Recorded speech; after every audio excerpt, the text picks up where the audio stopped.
Graduation photoshoot के दौरान मैं चुपचाप खिसक कर सरीना से सबसे दूर वाली जगह पर जाकर खड़ा हो गया। वो एक फोटो जिसे पाने के लिए मैं कभी किसी भी हद तक जा सकता था। अब मुझे उसकी कोई परवाह नहीं थी। पिछले जन्म में उसे मुझसे शादी करने के लिए मजबूर किया गया था और पूरे 6 साल मुझे उसका प्यार कभी नहीं मिला। अब जब मुझे दोबारा मौका मिला है और मैं ठीक उसी दिन वापस आ गया हूं जब मैं उसे प्रपोज करने वाला था, तो मैंने पीछे हटने का फैसला कर लिया है। मैंने कन्फेशन के लिए तैयार किया गया वो कस्टम मेड नेकलेस वापस कर दिया है। उसके बाद मैं अपने होम रूम टीचर के पास गया और अपनी कॉलेज एप्लीकेशन चेंज करवा ली। अब मैं जितना दूर जाऊंगा हमारे रास्ते उतने ही कम टकराएंगे। मेरे होम रूम टीचर ने मेरा फॉर्म लिया और उसे फाइल में रखते हुए कहा, जाओ क्लास में सबको बता दो, ग्रेजुएशन फोटोज के बाद कोई भी कहीं नहीं जाएगा। आज रात हमारी फेयरवेल डिनर है। मैंने सिर हिलाया, क्लास प्रेसिडेंट को मैसेज पास किया और स्कूल यार्ड की तरफ निकल गया। सबको अपनी अपनी पोजीशन में लाने में करीब आधा घंटा लग गया। लिली के चेहरे पर एक अजीब सी मुझे सब पता है वाली मुस्कान थी। बस देखती जाओ, उसने सेरीना से कहा। लियाम पक्का तुम्हारे ठीक बगल में आकर खड़ा होगा। तुम्हें वैसे भी फोटोज खिंचवाना पसंद नहीं है, तो टेक्निकली देखा जाए तो ये तुम दोनों की पहली फोटो होगी। वो ऐसा चांस कैसे छोड़ सकता है? सेरीना ने अपनी वो मुझे फर्क नहीं पड़ता वाली ठंडी एक्सप्रेशन बनाए रखी, लेकिन उसकी नजरें फिर भी सामने की तरफ ही भटक रही थी। आज मैंने उससे बात करने की कोई भी कोशिश नहीं की थी। पहले होता तो मैं कोई ना कोई बहाना ढूंढ ही लेता, कभी उसे ड्रिंक ऑफर करना, कभी पेन मांगना, बस किसी भी तरह उसके करीब जाने का बहाना।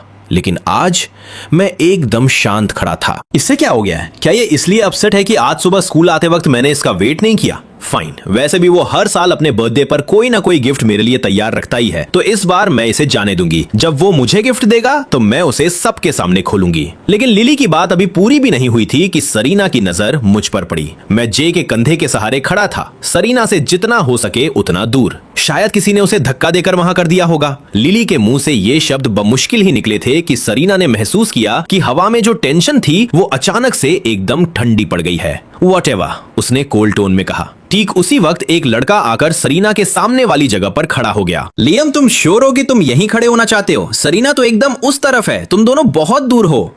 जे ने यह बात नोटिस की और धीरे से मेरी तरफ झुककर कहा, इट्स फाइन, मैंने जवाब दिया। कोई फर्क नहीं पड़ता कि मैं कहां खड़ा हूं। तभी फोटोग्राफर की आवाज गूंजी, ऑलराइट एवरीवन, हम शुरू कर रहे हैं। मैं 1, 2, 3 काउंट करूंगा और आप सब कहेंगे चीज। फोटोग्राफर की आवाज के साथ ही कैमरा क्लिक हुआ। सरीना की नजर सीधे मुझ पर, मेरी उस बड़ी और ब्राइट स्माइल पर आकर टिक गई और न जाने क्यों उसके सीने में अचानक से एक चिढ़ सी होने लगी। कुछ करीबी दोस्त फोटोग्राफर के साथ एक्स्ट्रा फोटोज क्लिक करवाने के लिए वहीं रुक गए। लिली ने सरीना को फिर से कोहनी मारी, अपनी ये आइस क्वीन वाली एक्टिंग अब बंद भी करो। देख रही हो ना लियाम के आसपास कितनी लड़कियों की भीड़ लगी है, सबको उसके साथ फोटो चाहिए। मैं बता रही हूं, वो तुम्हें जितना पसंद करता है ना, वो पक्का तुम्हारे पास आएगा एक फोटो के लिए, और जब वो आए तो ज्यादा भाव मत खाना। Fine, I get it. Serena का मूड थोड़ा सा ठीक हुआ। उसने जानबूझकर खुद को एक ऐसी जगह पर खड़ा कर लिया जहां से वो साफ दिखे, सिर्फ इसलिए ताकि वो मेरे आने और उसे इनवाइट करने का वेट कर सके। कई लड़कों ने उससे फोटो के लिए पूछा और उसने हर किसी को मना कर दिया, सिर्फ मेरे लिए। लेकिन फिर उसने देखा कि एक के बाद एक लड़कियां मुझे फोटो के लिए बुला रही हैं और मैं हर किसी को हाँ कह रहा हूं। और तो और मैं खुद जाकर अपने होम रूम टीचर को भी फोटो के लिए बुला लाया, लेकिन मैं उसे पूरी तरह भूल चुका था। सरीना के ठीक बगल में खड़ी लिली उसके बदलते मूड को साफ महसूस कर रही थी। सरीना मानो एक चलता फिरता फ्रीजर बन गई थी। वो जहां जा रही थी हवा एकदम ठंडी होती जा रही थी। लिली ने बात संभालने की कोशिश की, शायद लियाम बस थोड़ा शर्मीला है। तुम्हें तो पता है ना कि वो सालों से तुम्हें पसंद करता है। छोटी सी बात पर गुस्सा मत हो। अगर तुम्हें सच में फोटो चाहिए तो फोन से तो कभी भी फोटो ली जा सकती है। सरीना ने उसे एक बेहद ठंडी नजर से देखा और बिना कुछ कहे वहां से चल दी। फोटोज का सिलसिला खत्म होने के बाद क्लास प्रेसिडेंट ने सबको फेयरवेल डिनर के लिए इकट्ठा किया। अब जाकर सब सच में फ्री महसूस कर रहे थे। ग्रेजुएशन पार्टी में टीचर्स एक अलग टेबल पर बैठे थे और ज्यादातर स्टूडेंट्स जाकर उनके साथ टोस्ट कर रहे थे। पिछले जन्म में मेरी नजरें सिर्फ और सिर्फ सरीना पर टिकी रहती थी। मैं हमेशा यही कैलकुलेट करता रहता था कि कब कन्फेस करना है, कब उसे गिफ्ट देना है। लेकिन अब मैंने जे को खींचा और खुद जाकर टीचर्स के साथ टोस्ट किया। हमने सेकेंड ईयर में साइंस ट्रैक चुना था और इन टीचर्स ने पूरे 2 साल हमें पढ़ाने में अपनी जान लगा दी थी। रात के 9 बजे थे और डिनर अब लगभग खत्म होने वाला था। तभी लिली हॉल के बीचों बीच गई, माइक उठाया और बोली, हे एवरीवन, लिसन अप। आज वो दिन है जब हम सब अपने अपने रास्तों पर निकल जाएंगे। आज हमारा ग्रेजुएशन डे है और आज सरीना का 18वां बर्थडे भी है। Let's all wish her a happy birthday. और हाँ, अगर किसी को कन्फेस करना है या कोई गिफ्ट देना है तो इस मौके को हाथ से मत जाने देना। जब वो ये बोल रही थी तो वो बार बार मेरी तरफ कुछ ज्यादा ही बड़ा चढ़ाकर इशारे कर रही थी, लेकिन मैं अपना सिर नीचे किए खाने में उलझा रहा और बीच बीच में बस अपना फोन चेक करता रहा। पूरा कमरा शोर से गूंज उठा। सब हैप्पी बर्थडे गाने लगे। सरीना के माथे पर हल्की सी सिलवटें आ गई। उसे इस तरह स्पॉटलाइट में आना बिल्कुल पसंद नहीं था, वो भी सबके सामने, और खास तौर पर मेरे सामने। कोई रिएक्शन नहीं। पूरे डिनर के दौरान वो उससे जितना हो सके दूर बैठा रहा और पूरी रात उसकी तरफ एक बार मुड़कर भी नहीं देखा। उसे खुद नहीं पता था कि वो क्यों मेरे हर एक मूवमेंट को नोटिस कर रही थी, लेकिन किसी न किसी तरह मेरी हर एक हरकत उसे बुरी तरह चुभ रही थी। इस वक्त उसका मूड एकदम रॉक बॉटम पर था। दिन भर की वो सारी फ्रस्ट्रेशन जो उसने रोक कर रखी थी अब अपने ब्रेकिंग पॉइंट पर पहुंच चुकी थी। डिनर लगभग खत्म हो चुका था। टीचर्स पहले ही जा चुके थे। आसपास के स्टूडेंट्स खुशी खुशी हैप्पी बर्थडे गा रहे थे और फिर भी लियाम को कोई परवाह नहीं थी। उसने गाना गाने के लिए एक बार भी मुंह नहीं खोला, बस वहां बैठा अपने फोन में लगा रहा। उसकी आंखें गुस्से से जलने लगीं। जैसे ही गाने की आखिरी लाइन खत्म हुई वो उठी और बाहर निकल गई। सेरीना वेट, रुको। लिली भागते हुए उसके पीछे गई। जे ने टेंशन में मेरी तरफ मुड़कर पूछा, वो चली गई, तुम ठीक हो? मैंने जेन्युइन हैरानी के साथ ऊपर देखा। कौन चला गया? तब जाकर जे को समझ आया कि मुझे अब सच में कोई परवाह नहीं है। हम सब अब अपने अपने रास्तों पर जाने वाले हैं। क्या कोई सबके लिए कोई छोटी सी परफॉर्मेंस देना चाहेगा, भले ही सिर्फ एक गाना हो? क्लास प्रेसिडेंट ने माहौल में एनर्जी बनाए रखने की कोशिश की। अचानक मैं अपनी जगह से उठा और पास खड़ी एक लड़की के पास गया। क्या मैं तुम्हारा गिटार ले सकता हूं? मैं चाइल्डहुड गाना चाहता हूं। मुझे उम्मीद है कि हम सब अपने इस 18 साल वाले दौर को हमेशा याद रखेंगे। किसी ने भी आज तक मुझे इस तरह से सबके सामने आकर कुछ करते हुए नहीं देखा था। अक्सर मैं बस सरीना के पीछे पीछे ही चलता रहता था। पूरा कमरा तुरंत चीयर करने लगा। One song, one song. मैं एक स्टूल पर बैठा और अपनी उंगलियों को गिटार के स्ट्रिंग्स पर फिसलने दिया। म्यूजिक बहुत ही सॉफ्ट और ठहरा हुआ था। मैं बजाता रहा और गाता रहा। मेरी आवाज गहरी और सुकून देने वाली थी। जब आखिरी नोट खत्म हुआ तो पूरा कमरा तालियों से गूंज उठा। मैंने एक हल्की सी स्माइल दी और गिटार को बाहों में लिए हल्का सा बो किया। कुछ क्लासमेट्स ने इस पल को अपने फोन में रिकॉर्ड कर लिया था और उसे क्लास के ग्रुप चैट में डाल दिया। इतनी देर में लिली और सरीना गाड़ी में बैठकर घर की तरफ निकल चुकी थी। लिली ने वीडियो आते ही देख लिया। उसने प्ले का बटन दबाया और मेरी आवाज उसके फोन से गूंजने लगी और वो खुद को रोक नहीं पाई। ओह माय गॉड, लियम की आवाज कितनी कमाल की है। मैं उसे इतने सालों से जानती हूं, लेकिन मुझे कोई आइडिया नहीं था कि वो गिटार बजा सकता है और इतना अच्छा गा सकता है। That was so heartfelt. गाना खत्म होने के बाद भी लिली उसी खुमारी में थी। सरीना, गेम खेलना बंद करो, ग्रुप चैट चेक करो। क्या मैं पागल हूं या वो जानबूझकर तुम्हें चिढ़ाने के लिए ये सब कर रहा है? पुराना लियाम इतने सारे लोगों के सामने आकर कभी नहीं गाता। सरीना पहले से ही इरिटेटेड थी और इसी बीच गेम में उसका कैरेक्टर मारा गया। उसने फ्रस्ट्रेशन में अपना कंट्रोल जोर से पटका। तुम हर 5 सेकंड में लियाम का नाम क्यों ले रही हो? क्या तुम उसे पसंद करती हो या ऐसा ही कुछ? अब से वो जो भी करे उससे मेरा कोई लेना देना नहीं है। मेरे सामने उसका नाम मत लिया करो। आज उसका बर्थडे था और लियाम ने उसे गिफ्ट देना भी जरूरी नहीं समझा। वो उसके साथ घर भी वापस नहीं आया। वो उसे ऐसे ट्रीट कर रहा था जैसे वो एग्जिस्ट ही नहीं करती। तो फिर सरीना को उसकी परवाह क्यों करनी चाहिए? मैं सोने जा रही हूं, तुम्हें जो करना है करो। लिविंग रूम में अकेली बची लिली को कुछ समझ नहीं आया और वो अपने घर चली गई। रात के 10:30 बजे फेयरवेल डिनर आखिरकार खत्म हुआ। मैंने सबसे पहले जे को एक कैब में बिठाया। हमने एक दूसरे को गुड बाय कहा, फिर बाकी क्लासमेट से भी विदा ली और धीरे धीरे सू फैमिली विला की तरफ चलने लगा। क्लास की एक लड़की भी उसी रास्ते से जा रही थी। नर्वस होते हुए उसने मुझे घर तक छोड़ने का ऑफर दिया।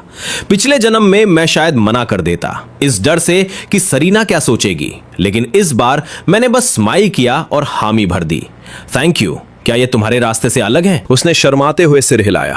बिल्कुल नहीं, कुछ एक्स्ट्रा मिनट लगने से कोई फर्क नहीं पड़ता। मैंने प्यार से उसे थैंक्स कहा।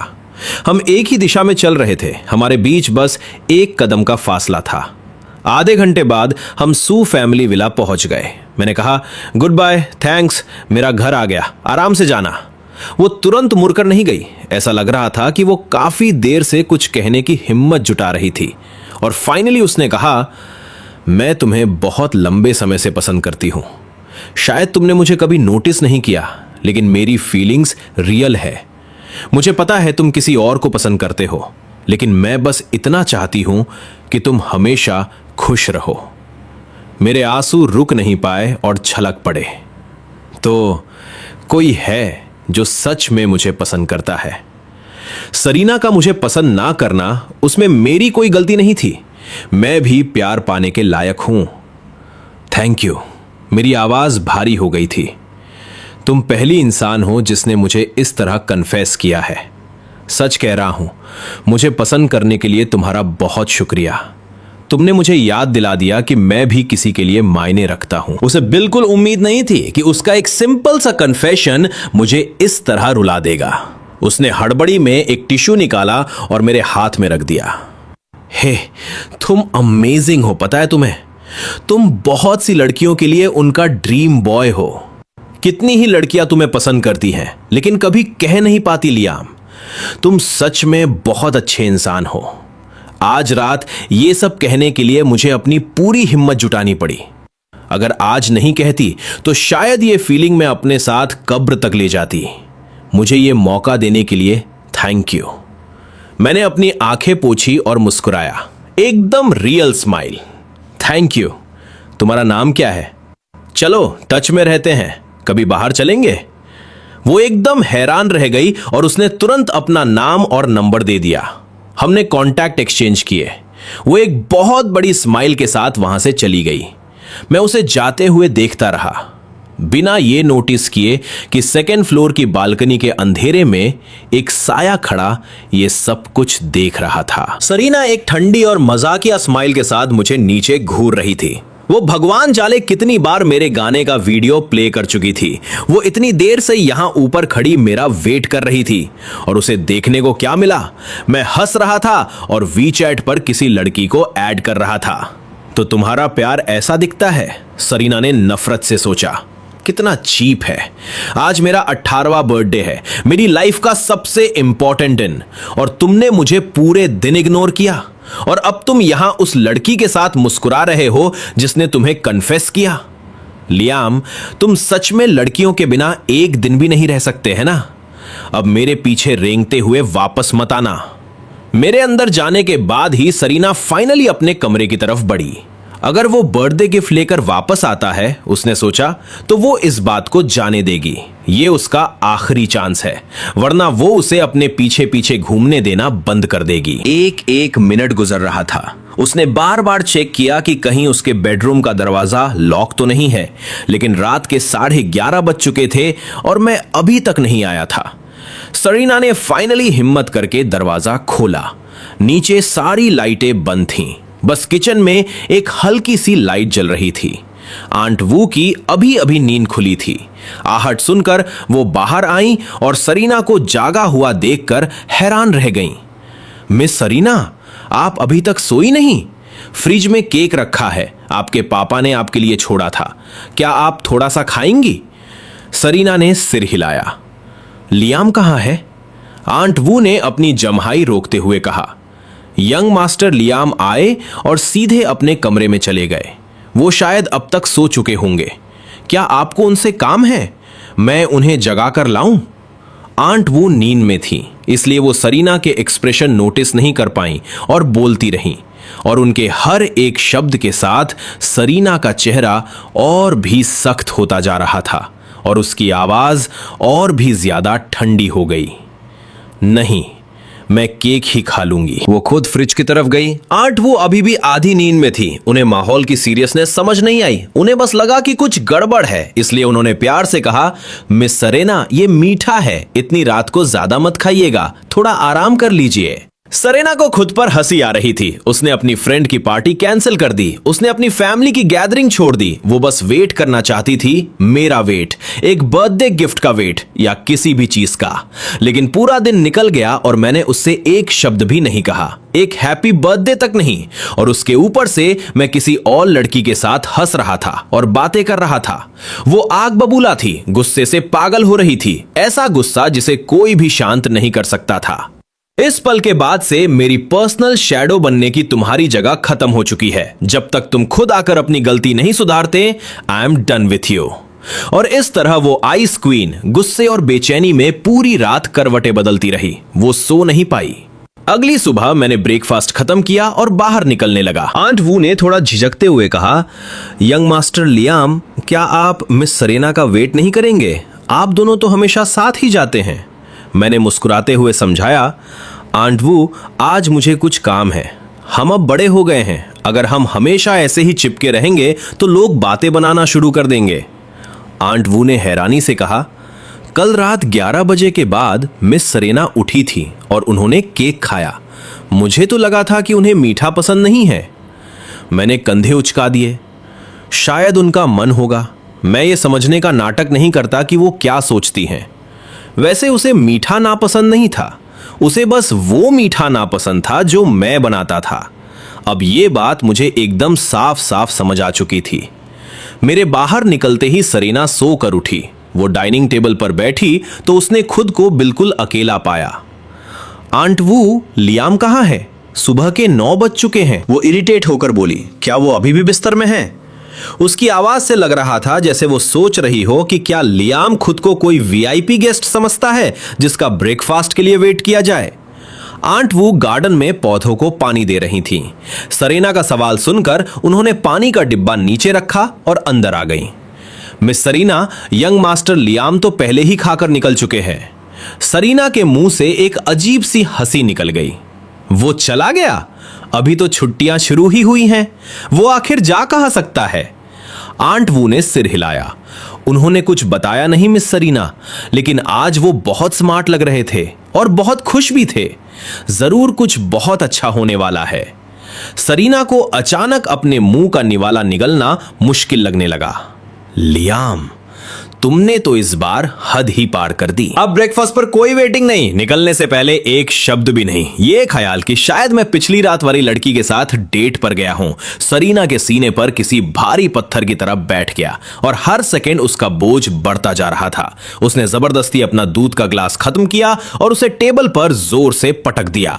मिस सरीना, क्या आप ठीक हैं? क्या आपकी तबीयत खराब है? मैं डॉक्टर को बुलाऊं? आंट वू वहीं खड़ी रहीं, अगले इंस्ट्रक्शंस का इंतजार करते हुए। उन्होंने मिस सरीना को कभी इस तरह भड़कते हुए नहीं देखा था। यंग मिस आमतौर पर बहुत ठंडी और दूर दूर रहने वाली इंसान थी। वो इस तरह अपना आपा शायद ही कभी खोती थी।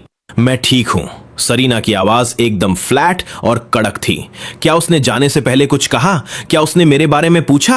आंट वू ने सिर हिलाया। नहीं, यंग मास्टर लियाम जानते हैं कि आप उन्हें कुछ खास पसंद नहीं करती, हमेशा आपके पीछे पीछे घूमना। शायद उन्होंने अब आपको परेशान ना करने का फैसला कर लिया है। एक तरह से तो ये कांग्रेचुलेशंस वाली बात है मिस सेरेना। आपको फाइनली वो सुकून और शांति मिल गई जो आप हमेशा से चाहती थी। आंट वू ने बहुत सावधानी से ये बात कही। सरीना ने उन्हें डिसबिलीव से घूरा। तो आपको पता था कि मैं उसे पसंद नहीं करती और अब आपको लगता है कि मुझे इस बात पर खुश होना चाहिए? आंट वू को लगा कि आज मिस सरीना के साथ कुछ तो गड़बड़ है। वो कभी इतने सवाल नहीं पूछती थी और इस तरह तो बिल्कुल बात नहीं करती थी। मिस सरीना, सू परिवार के घर में सबको पता है कि आप यंग मास्टर लियाम के कभी करीब नहीं रहीं। इतने समय में उन्हें भी ये बात साफ साफ समझ आ गई होगी कि आप उनके लिए कभी वैसा फील नहीं करेंगी। इसलिए उन्होंने आपको पसंद करना बंद कर दिया है। ये तो बहुत नेचुरल सी बात है। All right, I get it, आप जा सकती है। सरीना ने कॉन्वर्सेशन वहीं खत्म कर दी, लेकिन उसके सीने का बोझ और भारी हो गया। तो बाकी सबकी नजरों में वो हमेशा एक ऐसी इंसान रही है जो लियाम से नफरत करती है और अब लियाम हार मान रहा है। अभी तो हाई स्कूल खत्म ही हुआ है और उसने दूर जाना शुरू कर दिया। शायद ये अच्छा ही है, वो फाइनली उससे आजाद हो सकती है। यही सोचते हुए उसने लिली को कॉल किया और उसे शॉपिंग पर चलने को कहा। गेमिंग तो वैसे भी इंटरनेट कैफे में ज्यादा मजेदार होती है। लिली हैरान थी, उसे उम्मीद नहीं थी कि सरीना इतनी जल्दी शांत हो जाएगी। हैंग आउट करने के लिए खुद कॉल करना तो दूर की बात थी। वो ड्राइव करके सू विला पहुंची और इधर उधर देखा। लियम कहाँ है? क्या वो नहीं आ रहा? वो नहीं आ रहा। सरीना ने उसके सिर पर हल्का सा मारा। तुम बार बार लियम का नाम क्यों ले रही हो? कहीं तुम ही तो उसे पसंद नहीं करने लगी, क्योंकि तुम मुझसे ज्यादा इंटरेस्टेड लग रही हो। लिली ने अजीब सी स्माइल के साथ अपनी नाक रगड़ी। मजाक कर रही हो तुम? मुझे बस तुम्हारे पीछे उसे देखने की आदत सी हो गई है। वैसे वो है कहां? सच में नहीं आ रहा? सरीना ने बिना परवाह किए कंधे उचकाए। वो पहले ही निकल चुका है। भगवान जाने किस लड़की के साथ बाहर घूम रहा है। चलो चले। ये सुनकर लिली ने टॉपिक वही छोड़ दिया। मैं बस से उतरा और कल वाली शॉप के एड्रेस की तरफ बढ़ने लगा। अंदर कदम रखते ही एक स्टाफ मेंबर ने मुझे ग्रीट किया और सीधे स्टोर मैनेजर को बुला लाया। हमने कल बहुत बातें की थी। आज तो हम जैसे पुराने जान पहचान वाले लग रहे थे। क्या आप सच में इसे वापस करना चाहते हैं? ये पीस, इससे आपके बहुत इमोशंस जुड़े हैं। एक बार ये वापस हो गया तो इसे दोबारा नहीं लिया जा सकेगा। स्टोर मैनेजर ने मुझे चेतावनी देते हुए कहा। उसे पता था कि इस नेकलेस के रिजर्वेशन के लिए मुझे 3 महीने का इंतजार करना पड़ा था। कोई कस्टमर एक कस्टम पीस के लिए इतनी दूर की प्लानिंग करे, ये सच में गहरा डेडिकेशन था। मैंने सिर हिलाया। मेरी आवाज एकदम स्थिर थी। मैंने फैसला कर लिया है। जिस इंसान को मैं ये देना चाहता था, अब वो मेरे ख्यालों में नहीं है, इसलिए इसे रखने का कोई मतलब नहीं। स्टोर मैनेजर ने ज्यादा जोर नहीं डाला। इतना महंगा कस्टम पीस और आप खुद इसे वापस कर रहे हैं? मैं आपकी सिचुएशन समझ सकती हूं। इस केस में हम ओरिजिनल प्राइस का 70% वापस देकर इसे खुशी खुशी वापस ले लेंगे। आपके सपोर्ट के लिए थैंक यू। मुझे इस बात की उम्मीद नहीं थी। मैंने तुरंत ग्रेटिट्यूड के साथ सिर हिलाया। Thank you so much. आपके स्टोर के लिए ऑल द बेस्ट। मैं झूठ नहीं बोलूंगा, इस वक्त ये पैसा मेरे लिए बहुत मायने रखता था। स्टोर मैनेजर ने एक स्माइल के साथ नेकलेस लिया। मैं ओनर नहीं हूं, सिर्फ मैनेजर हूं। ओनर ने इसे अप्रूव कर दिया है। मुझे एक पल दीजिए, मैं सब अरेंज करती हूं। मैंने सिर हिलाया। 10 मिनट बाद 35,000 युआन मेरे अकाउंट में आ गए। मैंने स्टोर मैनेजर को दोबारा थैंक्स कहा और सड़क पर आ गया। 2 महीने की छुट्टियां है, मुझे कुछ ना कुछ तो कमाना ही चाहिए। चलते चलते मुझे एक बबल टी शॉप दिखी जहां हायरिंग का बोर्ड लगा था। समर टेम्स की जरूरत है। मैनेजर से थोड़ी बातचीत के बाद 20 युआन प्रति घंटा के हिसाब से बात पक्की हो गई। बिना किसी डिग्री वाले के लिए यह बुरा नहीं था। मैंने तुरंत काम शुरू कर दिया। मेरे साथ जो लड़की काम कर रही थी वो भी हाल ही में ग्रेजुएट हुई थी और समर जॉब कर रही थी।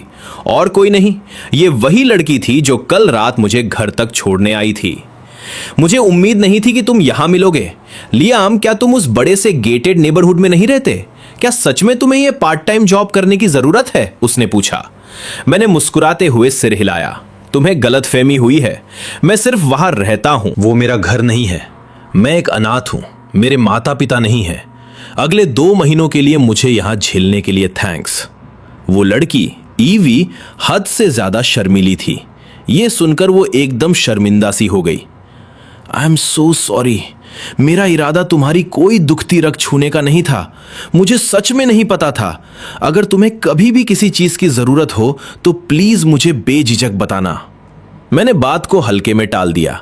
इट्स फाइन, मैं जिंदगी भर अनाथ ही रहा हूं, मुझे आदत है। मुझे तो यह भी नहीं पता कि मेरे पेरेंट्स ने मुझे क्यों छोड़ा था। सच कहूं तो वो मेरे लिए अजनबी है। पिछले जन्म में एक औरत मुझे ढूंढते हुए आई थी, लेकिन मैंने सरीना को छोड़ने से इनकार कर दिया था।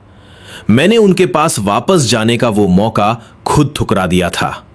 एक अनाथालय में पलने बढ़ने के बाद मुझे बहुत पहले ही परिवार की जरूरत महसूस होना बंद हो गई थी। हम दोनों बात करते रहे और काम करते रहे। समय कब बीत गया पता ही नहीं चला। हमने साथ में लंच किया और रात के 9 बजे जब हमारी शिफ्ट खत्म हुई तो ईवी मुझे फिर से घर तक छोड़ने आई। और ठीक उसी वक्त सरीना ने हमें देख लिया। वो गार्डन में खड़ी मेरा वेट कर रही थी, चेहरे पर पत्थर जैसे ठंडे एक्सप्रेशंस लिए, गेट की तरफ घूरते हुए। जैसे ही उसने मुझे देखा उसने ताना मारा। फाइनली अपनी छोटी सी गर्लफ्रेंड से आजादी मिल गई। तुम उसी के साथ घर क्यों नहीं चले गए?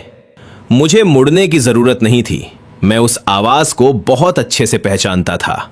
मैं 10 साल पीछे पुनर्जन्म लेकर आया हूं और मेरा दिल धीरे धीरे उसे भुलाने की कोशिश कर रहा है। वो औरत है जिससे मैंने बहुत लंबे समय तक प्यार किया। मेरा हर एक कतरा, मेरे शरीर का हर एक सेल कभी उससे प्यार करता था। और अगर उसने पिछले जन्म में मुझे इतनी गहरी चोट न पहुंचाई होती तो मैं कभी उसे छोड़ना नहीं चाहता। वो कभी मेरी लाइफलाइन थी, लेकिन उसने जो जख्म दिए वो सबसे गहरे थे। उसने जानबूझकर मुझे एक ऐसे अंधेरे में धकेल दिया जहां मैं पहले कभी नहीं था। मैं उससे बहुत कुछ पूछना चाहता हूं कि उस दिन उसने मेरा कॉल क्यों नहीं उठाया? क्यों वो किसी और आदमी के बच्चे की मां बनने वाली थी? क्यों उसने मुझसे कभी प्यार नहीं किया, फिर भी मुझे बार बार जलील किया? लेकिन वो मेरे पिछले जन्म वाली इंसान नहीं है। मैं वो आदमी हूं जिसे सब कुछ याद है और इसलिए अब हम कभी एक नहीं हो सकते। मिस्सू, क्या आपको कोई काम है? बताइए। मैंने एकदम शांति से बात की। मेरे और उसके बीच अब उतनी ही दूरी थी जितनी किसी ऐसे अजनबी से होती है जिससे मुझे सिर्फ फॉर्मेलिटी निभानी हो। सरीना गार्डन की रेलिंग के सहारे खड़ी हो गई। उसके माथे पर सिलवटें आ गई। मैं अब उसे मिस्सू कह रहा था। पहले मैं हमेशा उसके पीछे पीछे घूमता था और पूरे 3 साल तक बेशर्मों की तरह उसे सरीना बुलाता था। और अब बिना किसी वार्निंग के सब बदल गया। वो हमेशा इतनी श्योर थी कि मैं उससे प्यार करता हूं। सरीना के सीने में कुछ अजीब सा हुआ। जब उसने पहली बार मुझे उस लड़की के साथ वापस आते देखा था तो उसने कुछ खास नहीं सोचा था। उसे पता था कि मैंने खुद को दिन रात एक करके सिर्फ इसलिए मेहनत की थी ताकि मैं उसी यूनिवर्सिटी में जा सकूं जहां वो जाने वाली है। मेरे दिल में किसी और के लिए जगह हो ही कैसे सकती थी? लेकिन अभी मेरी आंखों में देखते हुए उसे कुछ भी नहीं दिखा, बस एक शांत गहरा अंधेरा। पहले उसे बस मुड़कर देखना होता था और मेरी चमकती आंखों में उसे सब दिख जाता था। वो ना छुपने वाली चाहत, वो शांत सी जरूरत। क्या आंट वो सच कह रही थी कि लियाम अब उससे प्यार नहीं करता, कि उसने उसके पीछे भागना छोड़ दिया है और इसीलिए वो उसका बर्थडे भूल गया, उसे कुछ नहीं दिया, पूरे दिन एक कॉल तक नहीं किया और जानबूझकर दूरी बनाए रखी? अगर वो यहां आकर उसका वेट ना करती तो क्या वो हमेशा के लिए उसे अवॉइड करता रहता? सरीना जितना सोच रही थी उसका गुस्सा उतना ही बढ़ता जा रहा था। उसका सीना कस गया था और अंदर कुछ ऐसा जल रहा था जो बाहर नहीं निकल पा रहा था। हाँ, वो पूरा दिन लिली के साथ बाहर थी, लेकिन उसका दिमाग 1 सेकंड के लिए भी मेरे ख्यालों से नहीं हटा था। वो बार बार अपना फोन चेक कर रही थी, इस डर से कि कहीं मेरा कोई मैसेज मिस ना हो जाए। वो शाम को 4 बजे ही घर आ गई थी और तब से लेकर अब तक वेट कर रही थी। और उसे बदले में क्या मिला? उसने अपना पोस्चर एकदम रिलैक्स रखा, बिना किसी कोशिश के एलिगेंट, लेकिन उसकी आवाज में एक ऐसा तीखापन था जिसे वो छिपा नहीं पा रही थी। ओह, तो अब तुम मुझे मिस्सू बुलाते हो? क्या हाई स्कूल में तुम मुझे सेरीना नहीं कहते थे? मैं उसकी बात में नहीं फंसा। इसके बजाय बिना सोचे मैंने एक कदम पीछे लिया और हमारे बीच की दूरी थोड़ी और बढ़ा दी। मेरी आवाज एकदम स्थिर थी। वो तब की बात है जब मैं बच्चा था और मुझे समझ नहीं थी। ये दोबारा नहीं होगा। क्या कुछ और काम है मिस्सू? अगर नहीं तो मैं अंदर जा रहा हूं। मेरे उस एक कदम पीछे हटने ने सेरीना को पूरी तरह भड़का दिया। उसने एक ठंडी सी हंसी हंसी, अपने अंदर उमड़ रहे जज्बातों को दबाते हुए। मिस्सू, देखो तो इसे। फाइन, तो फिर जाकर मेरे लिए एक बोल नूडल्स बनाओ, मुझे भूख लगी है। सच तो यह था कि वो मेरा पीछे हटना बर्दाश्त नहीं कर पा रही थी। उसे बस मुझे यहां थोड़ी और देर रोके रखने का एक बहाना चाहिए था, लेकिन उसका प्राइड उसे कुछ भी सॉफ्ट बोलने की इजाजत नहीं दे रहा था। इसलिए उसने अपनी बेचैनी को एक हुक्म के पीछे छिपा लिया। मैंने हल्का सा सिर हिलाया और किचन की तरफ मुड़ गया। पिछले जन्म में मैंने 4 साल उसके लिए खाना बनाया था। मुझे अच्छे से पता था कि उसे क्या पसंद है और क्या नहीं। हरी प्याज नहीं, अदरक नहीं, सिरका नहीं और आम से एलर्जी। मुझे उसके बारे में सब कुछ पता था और उसे मेरे बारे में कुछ नहीं। उसके लिए मैं बस एक बेकार सी परछाई था, इतना भी कीमती नहीं कि वो मुझे समझने के लिए अपना एक पल भी खर्च करे। लेकिन कोई बात नहीं, जब मैं फाइनली हमेशा के लिए यहां से चला जाऊंगा तो वो बिना किसी लड़ाई के मुझे आसानी से जाने देगी। 5 मिनट बाद मैं बाहर आया। मेरे हाथों में नूडल्स का एक गरम बाउल था जिसके ऊपर एक पोच्ड एग और साइड में हैम का एक स्लाइस रखा था।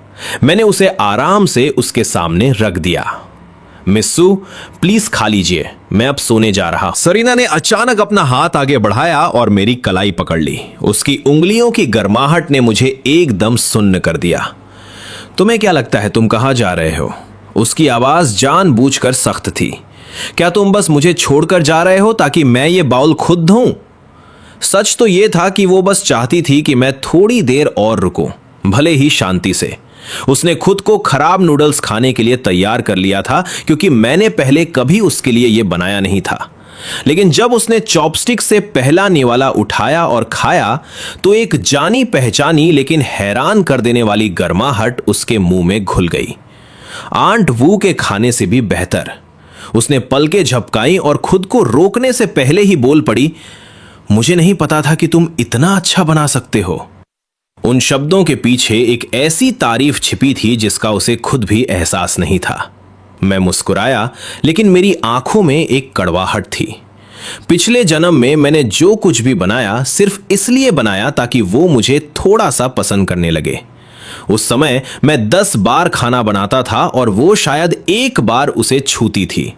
हमेशा कहती थी अच्छा नहीं है। अब समझ आया कि प्रॉब्लम मेरे खाने में नहीं थी, वो बस मेरी बनाई हुई कोई चीज नहीं चाहती थी। और अब फाइनली वो कह रही है कि खाना अच्छा है। क्या इस बात का अब कोई मतलब रह गया है? लेकिन जैसे ही मुझे अपने पिछले जन्म की सारी बातें याद आईं, मेरा दिल उसी पुराने दर्द से भर गया।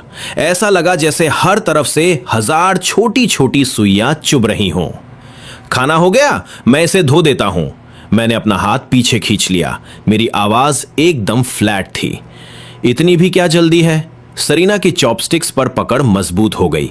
उसे बस कुछ और मिनट चाहिए थे, शायद बस कुछ और शब्द। मैंने जवाब नहीं दिया। मैंने नीचे देखा, अपना फोन खोला और हल्के से स्क्रॉल करने लगा।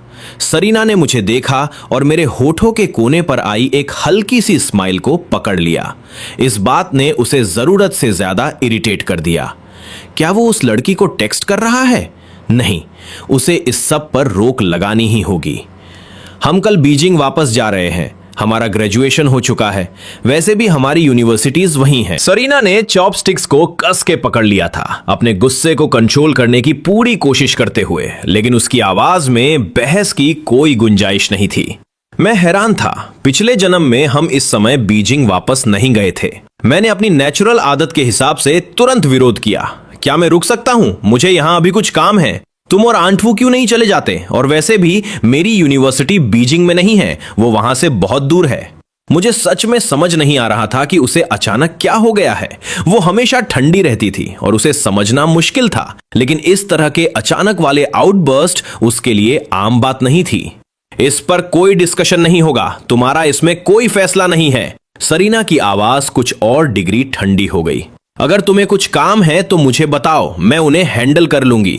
नूडल्स का बाउल अब उसे खत्म करना नामुमकिन लग रहा था। क्या लियाम बीजिंग वापस जाने से सिर्फ उस लड़की की वजह से मना कर रहा है? लेकिन आज मैंने अपनी बात पर अड़े रहने का फैसला किया था। मिस्सू, मैं खुद ग्रैंडपासू से बात कर लूंगा। मैं यही रुक रहा हूं। एक तेज आवाज हुई। सरीना ने अपनी चॉपस्टिक्स जोर से टेबल पर पटक दी। उसकी आवाज में सिर्फ बर्फ और जहर था। लियाम, तुम सच में किसी औरत के बिना नहीं रह सकते ना? उसने तुम्हें कल कन्फेस किया और आज तुम उसके बिना जी नहीं पा रहे हो। मैंने पिछले जन्म में उससे ऐसी बातें अनगिनत बार सुनी थी, लेकिन इसे दोबारा सुनना आज भी मेरे सीने पर हथौड़े की तरह लगा। मेरे अंदर कुछ बहुत गहराई तक हिल गया था। मैंने ऐसा क्या किया था कि मुझे इस तरह जलील किया जाए? वो साफ था कि वो अब नूडल्स खत्म नहीं करने वाली। मैंने अपनी आंखों में आ रहे उस चुभन वाले दर्द को नीचे दबाया, अपना चेहरा शांत रखा, जमीन पर गिरी हुई चॉपस्टिक्स उठाई, बाउल लिया और किचन की तरफ चल दिया। बहते हुए पानी की तेज आवाज ने उस आवाज को छिपाने में मदद की जिसे मैं रोक नहीं पा रहा था। सरीना के मुंह से वो शब्द निकलते ही उसे पछतावा होने लगा। वो बस बहुत गुस्से में थी। मुझे खोने के डर से इतनी डरी हुई थी कि उसके दिमाग में जो पहला ख्याल आया उसने वो बोल दिया। उन दोनों के बीच ये टेंशन एक तूफान की तरह बहुत लंबे समय से सुलग रही थी और आज रात वो फाइनली फट पड़ी। ये सोचकर ही कि मैं सच में किसी और लड़की के लिए उससे दूर हो रहा हूं, उसने अपना सारा कंट्रोल खो दिया था। वो माफी मांगना चाहती थी, लेकिन मुझे वहां बिना किसी परवाह के खड़ा देखकर वो शब्द उसके गले में ही अटक गए। 5 मिनट बीत गए, पानी बंद हो गया। उसे अभी भी सही मौका नहीं मिल पाया था और फिर उसने देखा कि मैंने बाउल नीचे रखा और जाने के लिए मुड़ गया। सरीना भागकर आगे आई और मेरी कलाई पकड़ ली। वेट, मैंने अपना हाथ छुड़ा लिया और उसकी तरफ पीठ कर ली। मेरी आवाज में एक बहुत ही हल्की सी कपकपी थी।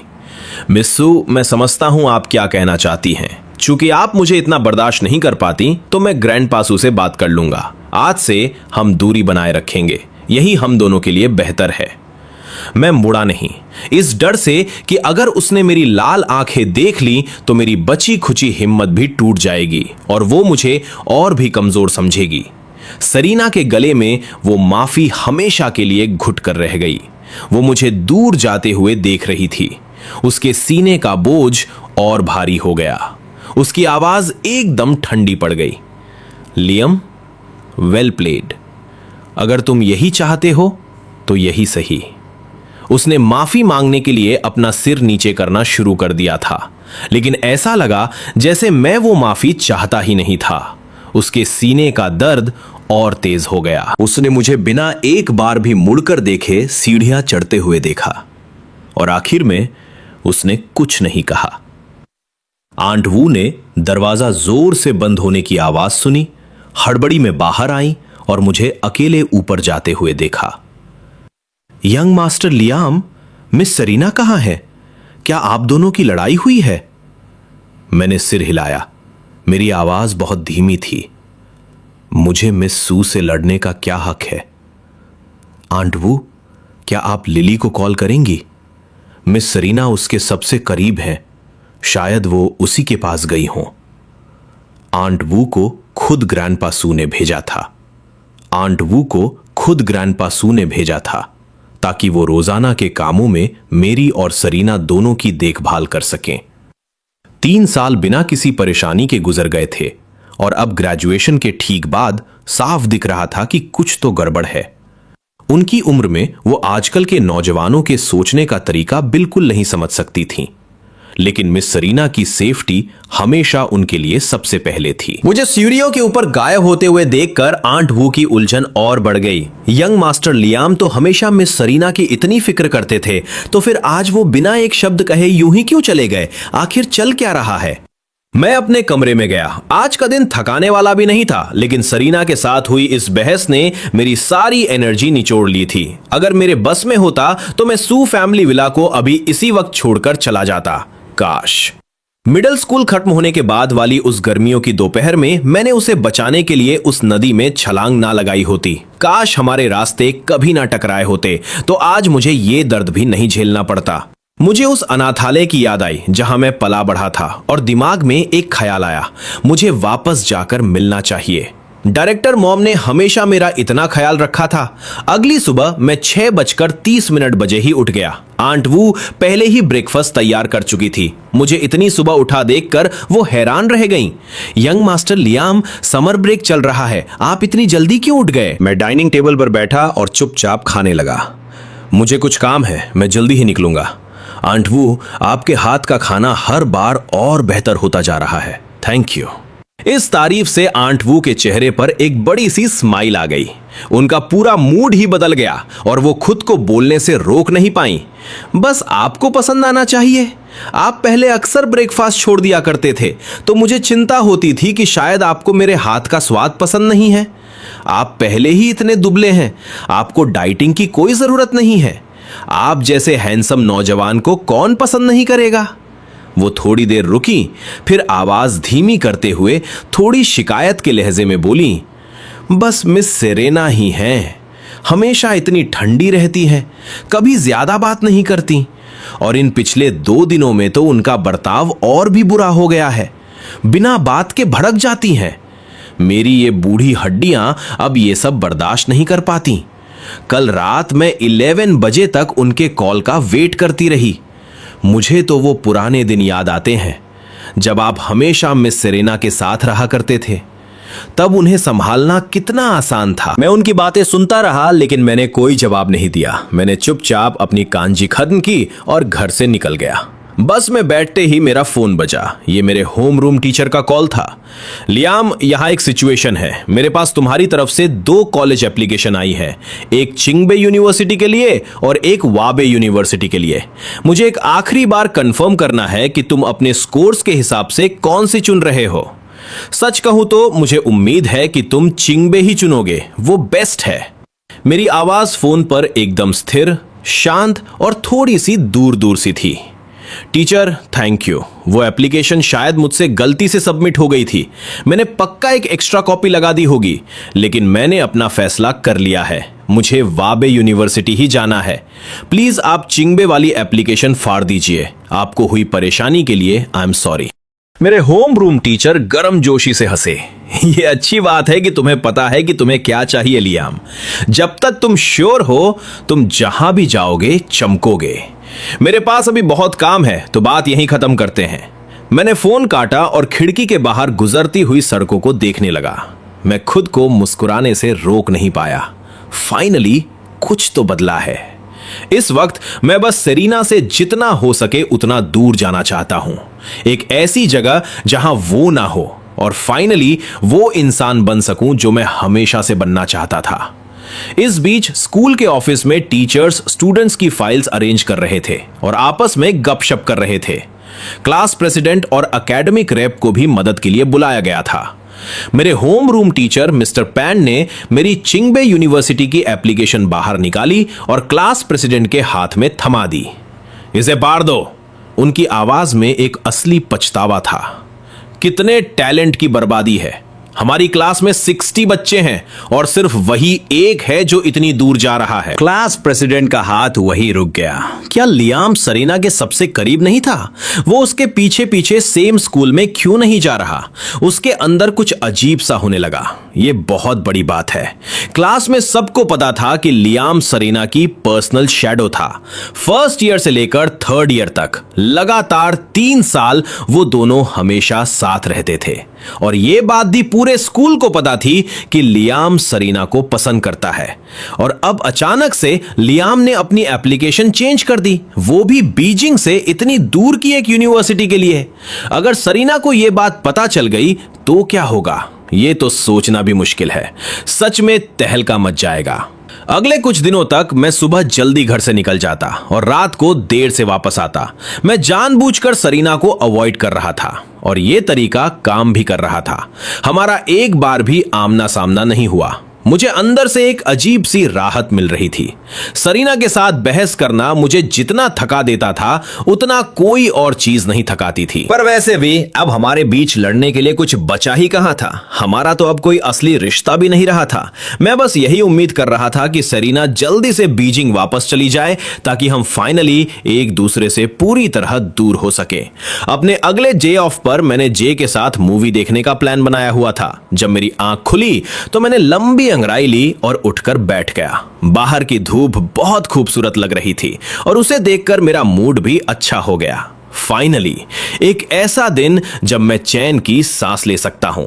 मैं बस लेकर शहर के सबसे बड़े बुक स्टोर पहुंचा। मैं परफ्यूमरी पर कुछ किताबें ढूंढ रहा था ताकि मैं पहले ही अपनी तैयारी शुरू कर सकूं।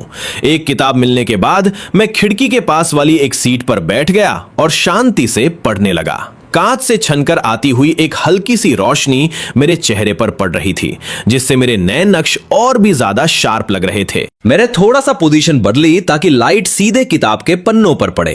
पानी जैसी साफ वो चमकती आंखें, जैसे एक तराशे हुए चेहरे पर जड़े हुए 2 खूबसूरत पत्थर हों, एकदम शांत और सुकून से भरी हुई।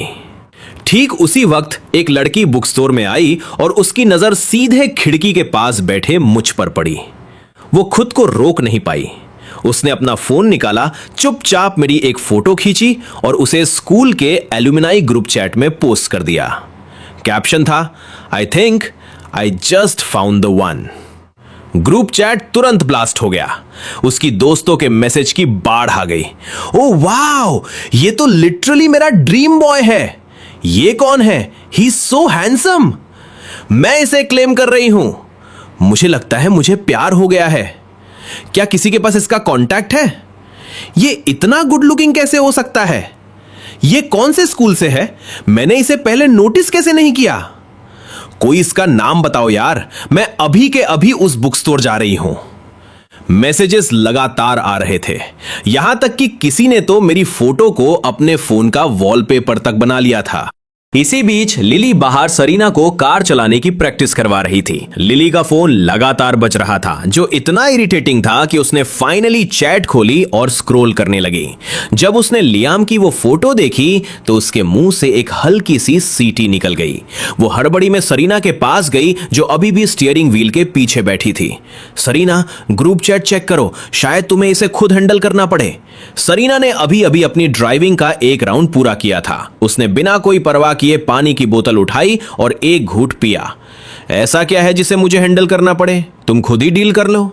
पिछले कुछ दिनों से उसे ऐसा लग रहा था जैसे उसने खुद को कहीं खो दिया है, इसलिए खुद को बिजी रखने के लिए वो ड्राइविंग प्रैक्टिस में डूब गई थी।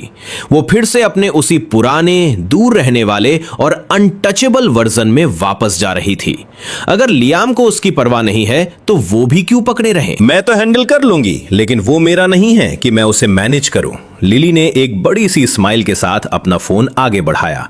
अगर मैं खुद हैंडल करने गई तो तुम पक्का मुझ पर भड़क जाओगी। सच कहूं तो मुझे आज ही रियलाइज हुआ है कि लियाम अब कितना ज्यादा गुड लुकिंग हो गया है। लिली अपनी बात पूरी भी नहीं कर पाई थी कि सरीना ने उसके सिर पर एक हल्की सी चपत लगा दी। जबान संभाल के। सरीना का चेहरा सख्त हो गया। मेरे सामने उसका नाम दोबारा मत लेना, उसका मुझसे कोई लेना देना नहीं है। नथिंग। वो मुड़ी और दोबारा स्टीयरिंग व्हील के पीछे बैठ गई, एक और राउंड के लिए तैयार होते हुए। लेकिन लिली तो लिली थी। उसे पता था कि सरीना कहती कुछ है और उसका मतलब कुछ और होता है। उसने जानबूझकर ग्रुप चैट के मैसेज जोर जोर से पढ़ना शुरू कर दिया। ओ, तो इसका नाम लियाम है। He is so good looking. मैं इसका नंबर लेने के लिए अभी बुक स्टोर जा रही हूं। मेरा ड्रीम बॉय सच में बहुत गॉर्जियस है। बुक स्टोर ना, मैं अभी आ रही हूं। ये शब्द अभी लिली के मुंह से पूरे निकले भी नहीं थे कि सरीना एकदम सुन्न पड़ गई। उसने झटके से लिली के हाथ से फोन छीना और एक एक करके सारे मैसेजेस स्क्रॉल करने लगी, जब तक कि उसकी नजरें उस फोटो पर आकर नहीं रुक गईं। फोटो में मैंने बस एक कैजुअल सी ब्लू जैकेट और जीन्स पहनी थी, लेकिन मेरे चेहरे पर एक ऐसी चमक थी जो सरीना ने पहले कभी नहीं देखी थी। जैसे मैं अपनी पूरी जिंदगी में सबसे ज्यादा जिंदा इसी पल लग रहा हूं। सच तो यह था कि मैं हमेशा से ऐसा ही दिखता था, बस पहले मैं हमेशा उसके पीछे पीछे चलता था, सिर झुकाए, हिचकिचाता हुआ। इसलिए सरीना ने मुझे कभी उस तरह नोटिस ही नहीं किया। सरीना का चेहरा हर गुजरते सेकंड के साथ सख्त होता जा रहा था। उसकी उंगलियां स्क्रीन पर तेजी से चलने लगी। उसने ग्रुप चैट में एक मैसेज डाला जो किसी वार्निंग शॉट की तरह लगा। सभी लोग, लियाम की वो फोटो अभी के अभी डिलीट करो। ये उसके प्राइवेसी और इमेज राइट्स का वायलेशन है। इसे डिलीट करो वरना अंजाम भुगतने के लिए तैयार रहो। मुझे तुम में से हर एक के पीछे अपने वकील भेजने में जरा भी हिचकिचाहट नहीं होगी। चैट पल भर में शांत हो गई। हर कोई जानता था कि सरीना सू बीजिंग के सबसे पावरफुल परिवारों में से एक की बेटी है। कोई ऐसी इंसान नहीं जिससे कोई भी पंगा लेना चाहे। वो कभी स्कूल के एल्यूमिनाई ग्रुप चैट पर ध्यान नहीं देती थी। ये पहली बार था जब उसने वहां कुछ बोला था, और वो भी लियाम को प्रोटेक्ट करने के लिए। कुछ सेकंड बीते और फिर कुछ दबे दबे से मैसेज आने लगे। ओ वाओ, सरीना सच में कुछ और ही है। मैं इस वक्त लियाम की जगह होना चाहती हूं। सोचो तुम्हारे पीछे खड़ा होने वाला कोई ऐसा इंसान हो। बस प्रॉब्लम यह है कि मैं एक लड़की हूं, वरना मैं भी चाहती कि वो मुझे ऐसे ही प्रोटेक्ट करे। लिली ये सब साइड में खड़ी होकर देख रही थी, अपनी हंसी को बमुश्किल रोकते हुए। ये एक बहुत बड़ा पावर मूव था। अगर लियाम को इस बारे में पता चला तो वो सच में बहुत टच फील करेगा। क्या हो अगर मैं किसी तरह चुपके से उसे ये बात बता दूं? सरीना ने उसे रोका नहीं, तो लिली एक्शन में आ गई। स्कूल में उसके अच्छे कॉन्टैक्ट्स थे, इसलिए उसने तुरंत जे से बात की और उसे ये खबर मुझ तक पहुंचाने को कहा। जैसे ही जे को मैं मिला, वो एकदम गुस्से में भरा हुआ था। ये लड़कियां भी अजीब है, क्या उन्हें समझ नहीं आता कि तुम्हारी फोटो को इस तरह ग्रुप चैट में डालना तुम्हें कितना अनकंफर्टेबल फील करा सकता है? अगर सरीना ने बीच में आकर कुछ नहीं कहा होता तो भगवान जाने वो फोटो कहां कहां पहुंच जाती। ये सोचकर ही मुझे चिढ़ हो रही है। मैंने बिना कोई रिएक्शन दिए अपनी किताब का एक और पन्ना पलटा, एकदम शांत। मैंने एक लार्ज बबल टी टेबल के उस पार जे की तरफ खिसका दी। रिलैक्स, ये टी पियो और शांत हो जाओ। जे ने एक लंबा घूंट लिया और फिर से शुरू हो गया। लेकिन सच कहूं तो मैंने कभी ये उम्मीद नहीं की थी। जब सच में जरूरत पड़ी तो सरीना ने तुम्हारा साथ दिया। क्या वो तुम्हें पसंद करती है? ऐसा लग रहा है जैसे तुम्हारी 3 साल की मेहनत फाइनली रंग ला रही है। स्टॉप, बस करो अब, मैंने उसे सख्ती से टोक दिया। वो मुझे इस जन्म में तो कभी पसंद नहीं करने वाली। अपने दिमाग में ख्याली पुलाव पकाना बंद करो। मैं बहुत पहले ही इस नींद से जाग चुका हूं। अब मेरे सामने उसका नाम दोबारा मत लेना। लियाम, लेकिन उसने तुम्हारे लिए इतना बड़ा काम किया है, क्या तुम सच में ऐसा बर्ताव करोगे जैसे कुछ हुआ ही नहीं? जे ने माथा सिकोड़ते हुए पूछा। सवाल जायज था। मैंने एक हल्की सी शांत स्माइल दी और किताब बंद कर दी। मैंने 3 साल तक उसे पसंद किया। मेरे पास जो कुछ भी था मैंने उसे दे दिया। अब उसने ये जो एक अच्छा काम किया है ना, इसे तुम हिसाब बराबर मान लो। जे मुझे घूरता रहा। क्या तुमने सच में उसे जाने दिया है लियाम? तुम बदल गए हो, तुम पहले से बहुत हल्के लग रहे हो। तुम्हें बस आगे बढ़ते रहना है। मैं मुस्कुराया और किताब अपने बैग में डाल ली। चलो चले, लगभग 10 बज चुके हैं, मूवी शुरू होने वाली है। मैं ये परफ्यूमरी वाली किताब खरीद रहा हूं। जे उठा और मेरा इंतजार करने के लिए बुक स्टोर के एंट्रेंस की तरफ चला गया। लेकिन जैसे ही वो वहां पहुंचा, लिली की आवाज गूंजी। जे, क्या इत्तेफाक है तुमसे यहां मिलना? क्या तुम अकेले हो? जे पलटा और उसने लिली को देखा और उसके ठीक पीछे हमेशा की तरह कूल सरीना खड़ी थी। जे को तुरंत मेरी कही हुई बात याद आ गई कि मैं सरीना को नहीं देखना चाहता। उसके पास झूठ बोलने के अलावा कोई चारा नहीं था। हाँ, बस मैं ही हूं। क्या इत्तेफाक है, तुम दोनों भी यहां किताबें लेने आई हो? उसकी आवाज सख्त थी और नजरें थोड़ी चुरा रही थी। लिली ने एक आईब्रो उठाई। साफ दिख रहा था कि उसे जे की बात पर यकीन नहीं हुआ, लेकिन उसने कुछ कहा नहीं। इसके बजाय उसने स्माइल करते हुए कहा, ओह रियली? तो क्या मुझे तुम्हें KFC ट्रीट देने का मौका मिल सकता है? असल में सरीना उसे यहां लगभग घसीट कर लाई थी। उसका मिशन था जे को अपनी बातों में फंसाना ताकि सरीना को लियाम से टकराने का मौका मिल सके। जे अंदर ही अंदर पैनिक कर रहा था। लियाम अभी भी रजिस्टर पर है। अगर वो बाहर आया और उसने सरीना को देख लिया तो मामला फिर से बिगड़ जाएगा। उसने खुद को मना करने के लिए मजबूर किया।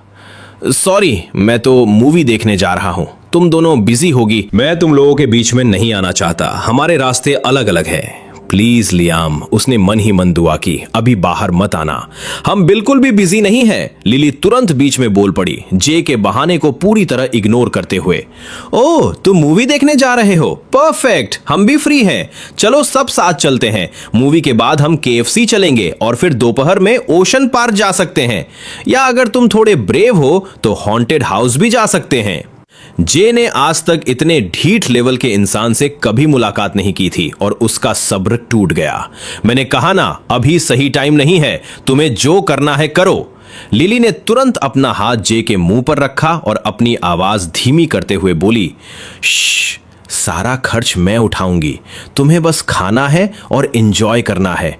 ओशन पार्क की एक टिकट 699 युआन की है और तुम बहुत टाइम से वहां जाना चाहते थे ना, लेकिन कभी पैसे खर्च नहीं करना चाहते थे। सही कहा ना? ये बात सीधा जे की दुखती रग पर लगी। वो सच में वहां जाना चाहता था, बस टिकट पर पैसे खर्च करने की उसकी हिम्मत नहीं हो रही थी। वो एक पल के लिए हिचकिचाया और फिर फ्री ट्रिप के लालच में पूरी तरह सरेंडर कर दिया। उसने ऑकवर्ड तरीके से पूछा, तुमने जो कहा वो सच है ना? तुम ओशन पार्क की टिकट खरीदोगी? ऑफ कोर्स सच है, सब कुछ मेरी तरफ से। लिली ने अपने सीने पर हाथ थपथपाते हुए कहा और फिर धीरे से असली बात घुसा दी। ओह बाय द वे, तुम्हारी मूवी का टाइम क्या है और सीट्स कौन सी है? हम सीधा अंदर ही मिलेंगे, इस तरह लियाम को शक भी नहीं होगा। काफी स्मूथ प्लान है ना? जे को मानना पड़ा कि लिली ने मिनटों में गेम पलट दिया था। उसने हामी भरते हुए सिर हिला दिया। फाइन, 10 का शो है, मिडिल सेक्शन, सीट्स 7 और 8। कुछ ही देर बाद मैंने पेमेंट पूरी की और बुक स्टोर से बाहर आया। वहां मुझे सिर्फ जे दिखा। तुम यहां ऐसे क्यों खड़े हो? मैंने तुम्हें अंदर नहीं देखा, मुझे लगा तुम पहले ही जा चुके हो। खैर छोड़ो, मूवी कौन सी है? क्या हम टाइम पर हैं?